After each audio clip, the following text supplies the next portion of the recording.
প্রতিবাদ তুলে ধরছি। আমাদের এই আন্দোলন আমরা ততদিন পর্যন্ত জারি রাখবো যতদিন পর্যন্ত নেতাজি সুভাষচন্দ্র বসু সম্পর্কিত সমস্ত মিথ্যাচার বন্ধ করা হচ্ছে না। যতদিন পর্যন্ত এই মিথ্যাচার চলবে আমাদের এই লড়াই, এই আন্দোলন চলবে।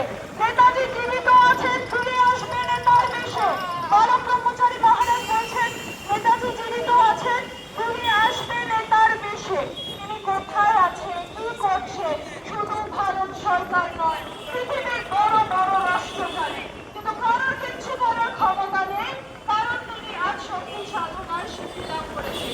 নেতাজি সুভাষচন্দ্র বসু 1945-এর 26শে ডিসেম্বর বেতার ভাষণে সমগ্র পৃথিবীবাসীকে জানিয়েছেন তার হৃদয় ভারতবর্ষের জন্য দগ্ধ হচ্ছে।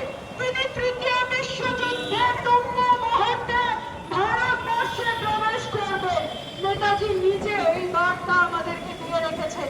তৃতীয় বিশ্বযুদ্ধ আসন্ন, সরকার সেই সমস্ত ফাইল, আজকে ক্লাসিফাইড ফাইল আমাদের কাছে উঠে আসছে। সেই বেতার সম্প্রচার 1945-এর 26শে ডিসেম্বরে সেই বেতার ভাষণ আজকে দিনে অত্যন্ত প্রাসঙ্গিক।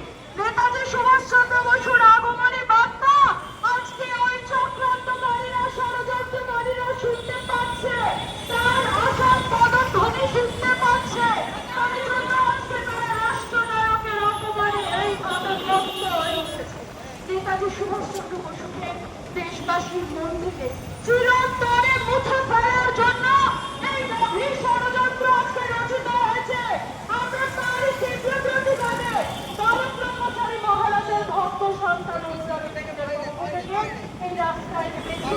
আমাদের প্রতিবাদী মিছিল